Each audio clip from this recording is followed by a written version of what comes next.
All right, guys, this time around, I'd like to go over using a level. One of the most primitive pieces of technology we use in construction, still one of the most important. We use it all the time, so we're gonna go over a few different types of levels, why I'd use them, and a few different things about the levels that you need to know. Accuracy, like almost everything in carpentry, is everything. So here we've got the three most common levels that I use. It's not to say they're the most common levels around or that everybody uses, just the three most common that I use. I like this first little one here, the Torpedo. I like to always have one of those in my bags. As a carpenter, you always want to have a level with you, and you don't necessarily need to be carrying around a 6-footer, an 8-footer, a 4-footer, or a 2-footer all the time. So that is my go-to level. If I'm doing footings or doors, I like this 2-footer. And if I'm doing doors or walls, I like this 6-footer. Like I said, I have an 8-footer, but I don't usually need to have it with me. The biggest thing with the levels is, remember, always have one with you. And if you need one for a bigger project, you need to figure out something over a longer area, use the bigger level. If you look at what we've got right here, we got some foam board that's sitting on stickers and it's got a little bow to it. That Torpedo level is reading that it's way high on the right. Well, just because it's reading a different length in a different area, this 2-footer says it's just barely high on the left. Now, if you look at what the 6-footer is reading, it says it's barely high on the right. And if you look right here, you see I can almost get my fingers completely underneath the center of that thing. It's resting way up there, resting way down there. So in the middle here, it's got a big valley in it. And if you're using a short little level, you're not going to get the overall picture. You're going to get just this thing saying, oh, you need to raise the left side to get it perfect. Well, if you put that same level over here, it's going to tell you now that you need to raise the right side. That's why the bigger the level, the more accurate you're going to be on a big span. You want a level that's just about as big as what you're leveling. Or if all you've got is a Torpedo, put your Torpedo on something that's a straight edge, and then that takes out all those valleys and humps and dips. You can see there's a pretty good gap underneath that blue level, but we solved that by using it as a straight edge. All right, so let's get into some real basics of the level. This part here, this glass tube is full of liquid. That's called your vial. And it's got a bubble there. If it is perfectly level what it's sitting on, then the bubble's gonna be between those black lines on the vial, just like that. The reason that is, those vials actually have a little bit of a crown right in the middle of them. And air is less dense than water, or actually it's usually some kind of an alcohol. That's why it's called a spirit level. Either way, air is less dense, so it always travels to the highest point. That's why if one side's too high, the bubble chases the high side, because it's lighter than the liquid that it's in.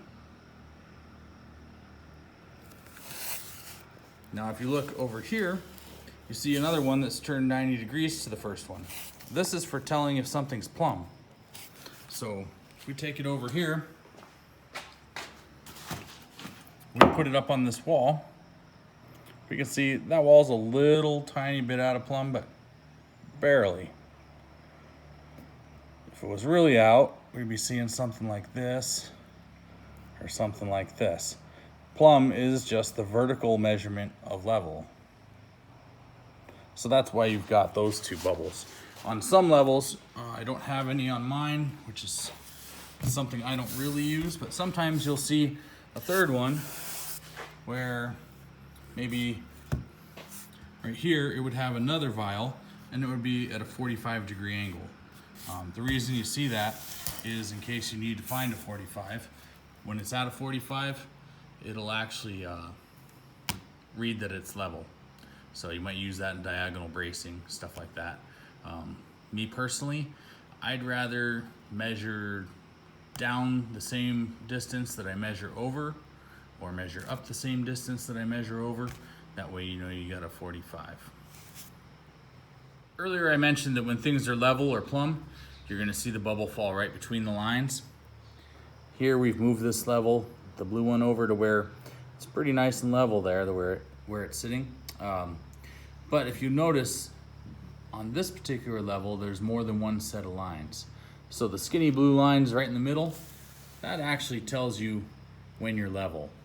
That's what you're typically gonna look for. There's some fatter lines vertically there and there. So those are for actually telling if something will shed water. If pipes will drain, or if a concrete apron will shed water off of a driveway or something. Basically what that tells you, if your bubble touches that fat line, you've got a 1/4 inch per foot of drop. So right now, it would shed water off to the right really well. If I lift the other side, now it would shed water off to the left. So it's kind of a magical number for water draining. It likes to drain at a slight angle, and that angle is about a 1/4 inch per foot. Okay, so I've gone over quite a few different things about the level. I want to bring it back down to accuracy though before we end this thing. If you look at these two levels, they're both off by the same amount. We'll get a little closer in on that. You can see the bubble is touching the line on the right, and it has a gap on the left. Same thing here. The bubble's touching the line on the right, and it's got a gap on the left. Now, if you're looking at that and thinking, well, it's in between the lines still, that's probably good enough. Well, then you're probably wrong. I would say that you're wrong. Reason being is on this short little level, that much inaccuracy only amounts to about a 1/16 of an inch. It's not a very big distance to get that up level.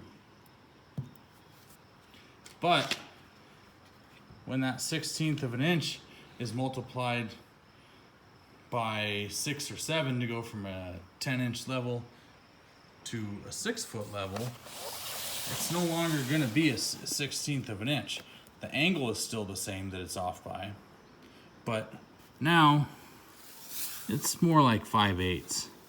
I can stick this entire lighter underneath it, and that brings us level. So that's pretty scary. If you can't honestly say to yourself, yep, that bubble looks centered, then don't call it level, because it's not. Okay, so levels get bumped, they get jarred around, dropped, kicked. I'm sure you've seen it all, right? Things dropped on them, and even from the factory they can come a little bit out of whack. So I just want you to know how to check your level. Make sure it's actually working right. So you can see here, it's on that table saw, that's pretty level.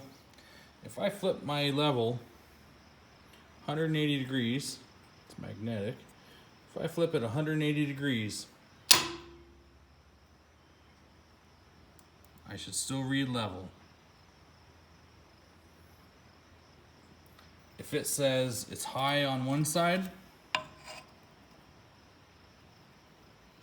and I flip it 180 degrees, it better still say it's high on the same side. If it says it's high on the other side now that I flipped it 180 degrees, then you know that that file is actually not level inside of there. If the file's not level, then the level's not going to tell you what you want to know. It's going to lie to you every time. So there we have it. Hopefully that was helpful in figuring out levels. If you already know how to use a level, hopefully you got a little bit of information about why it's so important to be accurate. Hopefully you got something out of this. If you are brand new to the trade and you actually don't know exactly what level and plumb mean, look in the classroom. I also put up a video explaining the differences and similarities between level, plumb, straight, and flat. So there's a video on that too, if you don't know yet. All right, you guys, stay safe out there.